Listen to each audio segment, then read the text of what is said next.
السلام علیکم ورحمۃ اللہ وبرکاتہ۔ عزیز بچوں، آج ہم پڑھنے والے ہیں انسانی زندگی پر عقیدہ توحید کے اثرات۔ اس سے پہلے ہم نے پڑھا عقیدہ توحید، اس کے بعد ہم نے پڑھا کہ توحید کی اقسام کیا ہیں، ایمانیات کی بات ہو رہی ہے، اور ابھی ہم توحید کے انسانی زندگی پر اس کے کیا اثرات اور کیا بینیفٹ مرتب ہوتے ہیں۔ پیارے بچوں، آج ہم یہ تیسرا لیکچر سننے والے ہیں۔ تو انسانی زندگی پر عقیدہ توحید کے اثرات انسان کے فکر و عمل اور شخصیت میں نمایاں اور انقلابی تبدیلیاں رونما ہوتی ہیں۔ دو تین باتیں ہم یہاں آج سنتے ہیں۔ سب سے پہلی بات عقیدہ توحید سے، جب بندے کا عقیدہ توحید بن جائے کہ اللہ ایک ہے، وہ حاجت روا ہے، وہ مشکل کشا ہے، وہی ہمارا خالق مالک رازق داتا ہے، وہی ہمیں سب کچھ عطا کرنے والا ہے، ہم اس کے ایک بے بس بندے ہیں، تو سب سے پہلے عزت نفس ہے۔ عزیز بچوں، عزت نفس، عقیدہ توحید انسان کو عزت نفس عطا کرتا ہے۔ انسان جب یہ یقین کر لیتا ہے کہ اس کا خالق و مالک اللہ تعالی ہے، وہی قادر مطلق ہے، اللہ کے سامنے جھکتا ہے اور اسی سے ڈرتا ہے، اب اس کی پیشانی جبین انسانوں یا پتھر کی بے جان مورتیوں کے سامنے جھکنے کی ذلت سے محفوظ ہو جاتی ہے۔ بقول اقبال رحمت اللہ علیہ، یہ ایک سجدہ جسے تو گراں سمجھتا ہے، ہزار سجدے سے دیتا ہے آدمی کو نجات۔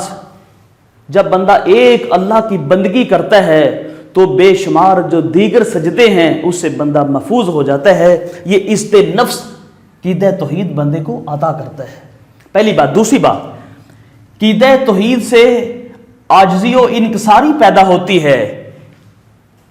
عقیدہ توحید اپنانے والا انسان توحید کا پرستار جانتا ہے، توحید کا اللہ کو ایک ماننے والا بندہ یہ جانتا ہے کہ وہ اللہ کے سامنے بے بس ہے، اس کے پاس جو کچھ ہے، انسان کے پاس جو کچھ ہے سب اس کا دیا ہوا ہے، سب اس کا دیا ہوا ہے۔ جو اللہ دینے پر قادر ہے وہ چھین لینے پر بھی قادر ہے۔ وَتُعِزُّ مَن تَشَاءُ وَتُذِلُّ مَن تَشَاءُ بِيَدِكَ الْخَيْرُ۔ انسان بے بس ہے، لاچار ہے، مجبور ہے، اور لینے پر بھی قادر ہے، لہذا بندے کے لیے تکبر و غرور کی کوئی گنجائش نہیں ہے۔ انسان کا یہی ہے کہ اس کا اللہ ایک ہے اور بندے کے اندر عاجزی و انکساری پیدا ہوتی ہے۔ عزیز پیارے بچوں، تیسری بات ہم سنتے ہیں کہ انسانی زندگی پر عقیدہ توحید کے اثرات مزید کے ہیں، وسط نظر ہے۔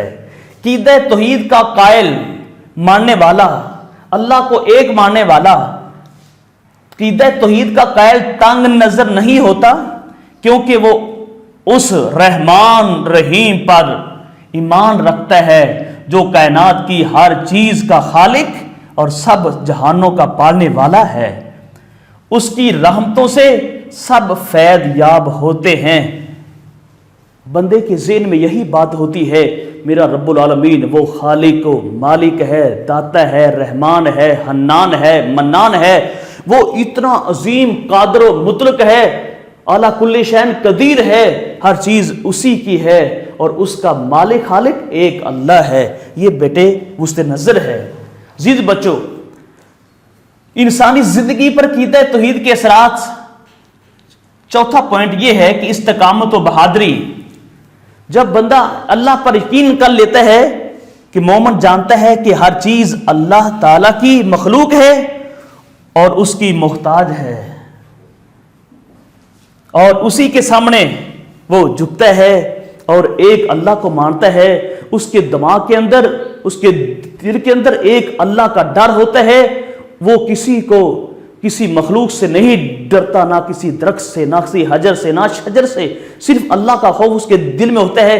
ان الذین قالوا ربنا اللہ ثم استقاموا تتنزل علیہم الملائکہ الا تخافوا ولا تحزنوا وابشروا بالجنۃ کنتم توعدون۔ اس پہ اللہ کی رحمت ہوتی ہے، اس کو بے خوف و خطر ہو جاتا ہے، وہ بہادر ہوتا ہے۔ اقبال ایک دوسرے روح میں یوں کہتا ہے، جفا کی تیگ سے گردن وفا اشاروں کی کٹی ہے بر سر مدام مگر جھکی تو نہیں۔ مومن نقطہ توحید بیان کرنے سے رک نہیں سکتا، سر تو کر سکتا ہے لیکن جھک نہیں سکتا۔ اقبال نے کتنی توحید کی باتیں کی ہیں، عقیدہ توحید پر بہت اس نے زور دیے ہے، اور استقامت و بہادری، عقیدہ توحید پر آنے والا بہادر ہوتا ہے، دلیر ہوتا ہے۔ حضرت ابراہیم علیہ السلام اکیلے ہیں اور پوری قوم مشرک ہے، اور اللہ کا پیغمبر اکیلا پوری قوم کا مقابلہ کر رہا ہے۔ اور پانچواں پوائنٹ ہے رجائیت اور اطمینان قلب۔ عقیدہ توحید کا ماننے والا مایوس اور نا امید نہیں ہوتا۔ رجائیت کا معنی ہوتا ہے، رجا میں ہوتا ہے امید کرنا، رجائیت اور نا امید نہیں ہوتا۔ وہ ہر وقت اللہ تعالیٰ کی رحمت پر آس لگائے رکھتا ہے، اس کو پتہ ہے میرا اللہ تو وہ ہے۔ عزیز بچوں، وَنَحْنُ أَقْرَبُ إِلَيْهِ مِنْ حَبْلِ الْوَرِيدِ، میرا رب تو وہ ہے، میرا اللہ تو وہ ہے جو میری شاہ رگ، یہ رگے جان، یہ شاہ رگ کے بھی زیادہ قریب ہے۔ میں جب بھی خلوت میں، جلوت میں، سفر و حضر میں، جہاں کہیں بھی ہوں اللہ کو پکارتا ہوں، اللہ میری سنتا ہے، اور وہ اللہ پہ یقین رکھتا ہے، اس کا جو دل ہے اللہ کے ساتھ ربط رہتا ہے، اور اس سے انسان کو رجائیت اور اطمینان قلب آتا ہے، سکون ملتا ہے اللہ کے عقیدہ توحید سے۔ اور بیٹے عزیز بچوں، چھٹا اس کا پوائنٹ ہے پرہیزگاری۔ جب بندے کا یہ عقیدہ بن جاتا ہے کہ اللہ خالق و مالک ہے، وہ بندگی کے لائق اللہ کی ذات ہے، وَمَا خَلَقْتُ الْجِنَّ وَالْإِنسَ إِلَّا لِيَعْبُدُونَ، اللہ کی بندگی کرنی ہے تو پھر کیا ہوتا ہے؟ پرہیزگاری پیدا ہوتی ہے۔ عقیدہ توحید سے انسان کے دل میں پرہیزگاری پیدا ہوتی ہے، کیونکہ ہر مومن کا ایمان ہے کہ اللہ تعالیٰ تمام ظاہر اور پوشیدہ باتوں کو جانتا ہے، وہ ہر جگہ موجود ہے، وہ سب کچھ سنتا اور دیکھتا ہے، سب کچھ اس کے علم میں ہے، اور وہ تو دلوں کے رازوں کو بھی جانتا ہے۔ علیم بذات الصدور ہے، یفعل ما یشاء ہے، فعال لما یرید ہے، علی کل شیء قدیر ہے، ہر چیز پہ قادر ہے، اور اللہ تو وہ اللہ ہے۔ سورۃ البقرہ آیت نمبر 284 کے اندر اللہ تعالیٰ اس انداز میں یوں بیان کرتے ہیں، ان تبدوا ما فی انفسکم او تخفوہ یحاسبکم بہ اللہ فیغفر لمن یشاء ویعذب من یشاء۔